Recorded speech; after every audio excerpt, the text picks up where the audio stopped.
In the 1960s and 70s, one paycheck was enough. One parent worked, the other one ran the household, and somehow on a single income, that family bought a house, owned a car, and still took a vacation every summer.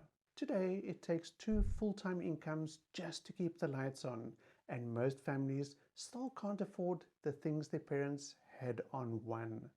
What happened? And more importantly, what do we actually do about it? Let's talk about what changed, because the numbers tell the story better than nostalgia ever will. Back then, a family home cost roughly what a working parent earned in a single year. One salary, one house paid off in a normal working lifetime. Today, in most parts of the country, a home costs somewhere around 8 to 10 times a combined household income. Not one income, two. Add in a car payment, that's ballooned past what used to buy a decent-sized vehicle outright. Insurance, childcare, so both parents can work, and grocery bills that seem to climb every time you walk into the store, and then the math simply doesn't work the way it used to. So now, both parents work, not because they want a second income for extras, because one income doesn't cover the basics anymore. And here's the part that stings the most. The vacations are gone too. The road trips, the week at the lake, the simple stuff we remember from being kids. For a lot of families now, that's not in the budget. Not because people got lazy or stopped caring, because the cost of just existing went up faster than paychecks ever did. If you're a parent right now working full-time, coming home exhausted, and still feeling behind, that's not a personal failure. That's a structural shift that happened over 2 generations, and nobody handed you an instruction manual for it. So the real question isn't why can't we make it work like our parents did? It's what's available to us now that wasn't available to them. Here's what's different today that our parents didn't have. The internet gave ordinary people a way to build a second stream of income without a second full-time job, a storefront, or a pile of startup capital. That's where affiliate and digital marketing comes in. It's not a get-quick-rich idea.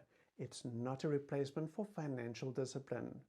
Think of it as a fill the gap, the difference between what your paycheck covers and what your family actually needs. For some families, that gap is a car payment. For others, it's a vacation fund or breathing room so one parent can drop to a part-time job and be at home more. The reason this model works for people starting from zero is that it doesn't require years of specialized training, a large upfront investment, giving up your current job while you build it. What it, however, does require is consistency, learning the system, following it, and putting in real hours, especially in the first few months. This isn't passive money that appears while you sleep. It's a business you build in your spare time until you can start carrying real weight in your household budget. That's the shift our parents' generation didn't have access to, the ability to build a second income stream around your existing job, on your own schedule, without needing anyone's permission to start. The goal isn't to recreate the 1960s, it's to build our own version of that security using the tools available to us now. If you're tired of feeling like you're working harder than your parents did for less, and you want to know exactly how families are using affiliate marketing to close that income gap, comment the word ready below and I'll walk you through it. No pressure, no obligation, just the same information I give anyone looking for a real starting point. Because the goal was never to survive on 2 incomes forever. It's to eventually have the freedom our parents had, just built in a different way. Follow this video for the next one in the series.